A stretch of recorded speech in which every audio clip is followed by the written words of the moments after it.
A man who was my best man, Keith Harding, who everybody knows, he was in Cardiff, I was in Bristol, and he said, "What do you think about doing a wound meeting in Cardiff?" I said, "Okay," and we did it. A lot of people come, and then Keith said to me, "Shall we do it again next year?" Okay, and my involvement then was much more active, and it kind of led to a group of people coming up with this idea of European Wound Management Association. And for, I think, 4 or 5 years, we used to meet in Harrogate. We started getting European, 1 or 2 people from the continent came in, and then we started going out to other centres. And I'm not sure if EWMA's been back to Harrogate since. It's certainly been back to the UK, but not very often. And it's just grown and grown and grown. And it's been extremely successful, as everybody knows. I think you begin to see the whole multidisciplinary approach to chronic wound care, which is what EWMA's mostly about. You know, I mean, my interest is more surgical wounds and burns, but the chronic wounds I suddenly started getting involved with, and you realise what a huge number of patients have this problem. And of course, in the last 25 years, the diabetic foot ulcer has just become more and more prevalent. And I actually began to enjoy this, and people would say, "Why are you bothering with chronic foot ulcers and leg ulcers and pressure injury?" And I said, because it's exciting, because if you make an inroad into it, you can actually prevent things and make them better.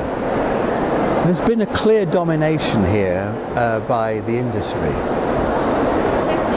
And there's a kind of, it's a cleft stick in a way, because industry do the best research. I mean, I've been a medical director, I've had a taste of that. And the research that industry do follows the guidelines and ethics of R&D absolutely to the letter. But there's a very left-wing sort of element of government and powers that be that say, well, don't the companies have a conflict of interest?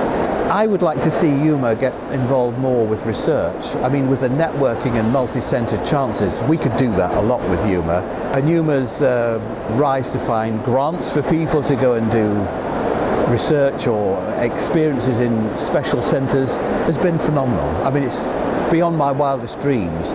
And it's now self-governing, and I think we've had a string of exceptional councils and presidents. And I think it's its biggest strength right now. The only problem is perhaps being a little bit repetitive with things. I like to see something new come, and I think we could answer some of these questions which are repeatedly asked by things like the Cochrane collaboration, and we have the networking to do that. But the only place we're going to find the money to do that is government and to some extent industry. But it's always been a conflict of interest, that, and a difficult one to deal with, but I think interesting and important. But you look back at 25 years, dressings have changed, the way we deal with debridement, with all sorts of aids for that, the recognition of critical colonisation and biofilm, the rise of antiseptics in dressings has been exceptional. And it's continuing to go, but I think this need for randomised controlled trials is something maybe I'd like to see some focus on, but the cost is so prohibitive.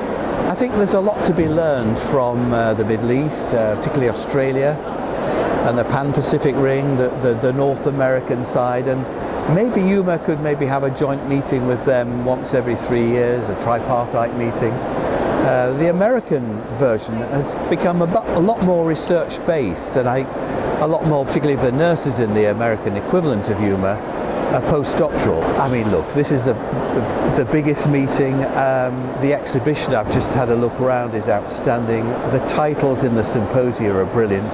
I'm not sure it should get bigger. I can't see it getting better unless it starts maybe to share every 3rd year with certainly the North American chapters. There's a lot to share there, I think, a lot.